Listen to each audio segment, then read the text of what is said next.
Hey there. I got a revelation. Want to hear? Here it go. What's up, y'all? This the last week y'all gonna see this breakout. Well, it ain't breakout, it's scarring. Last week. Can't you see you and me were meant to be? I got a revelation. How's everybody feeling? That's turmeric on my tongue. I got a song in my spirit too. But anywho, I got a call. This is gonna be real quick because it's just, I'm sharing because I always record myself anyway talking because it's so profound. So on the phone this morning, somebody so near and dear to me. Haven't spoke to her in a few months, but when we talk. It's nothing but love, So she was telling me about a new venture that she's just setting out to do, and she got her first event coming up, and she was a little nervous. And I said, well, you don't have no reason to be nervous because you're gifted at that. So that's you. You know what I'm saying? It's no need for nerves when it's you.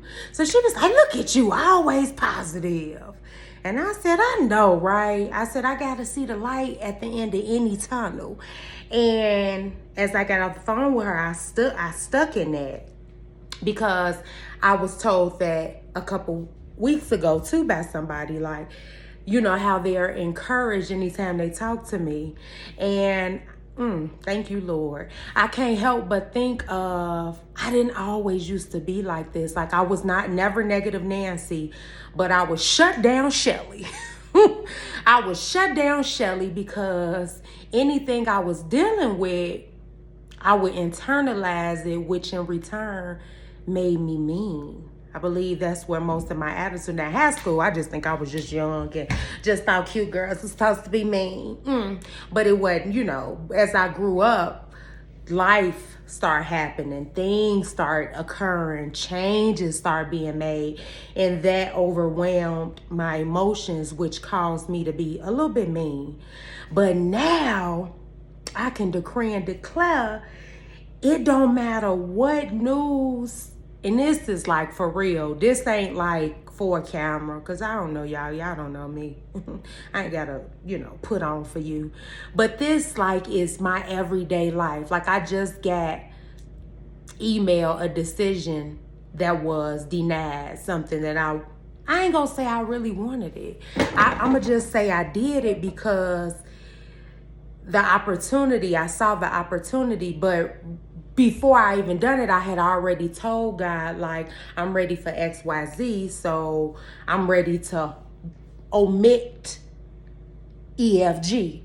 So I had already put that out there. So when it came that it was denied, it was just like, well, what have you been telling God? What have you been telling him you want and you're ready for? If you're ready for it, walk in it. It ain't no need of backpedaling because it's there. So what? You had already determined and decreed over your life that season was over. So I got so excited, because in that moment I knew God he was already before me anyway. But in that moment, it was just confirmation and reaffirming to know that your petitions, this is something you've been saying. This is something you've been walking in. This is something you've been doing. Oh, and I get emotional, y'all, just because God he's so real. He's so good. He hears and sees everything. And that's why I can be joyful. I'm not always happy, but the joy, that can't move. You know what I'm saying? Because I know him. I know him for real. Like I said before, it's outside the church, in your heart. Like, where is God in your heart? Where are you in God's heart? We know you're at the forefront. So that, hearing you just always positive really is just like God is shining on you. That's what I hear. Because it don't matter. I don't care what the hell could go on.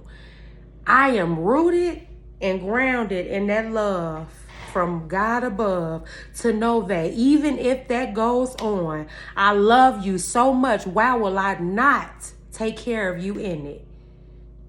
Why? He loved me.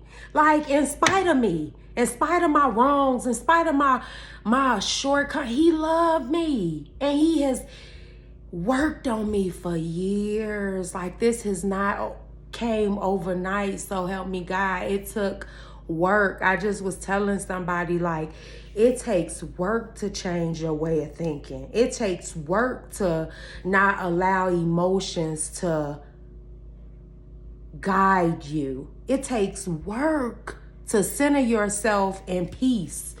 When somebody lie on you, when somebody hurt your feelings, I look at that like my feelings has been hurt. Okay?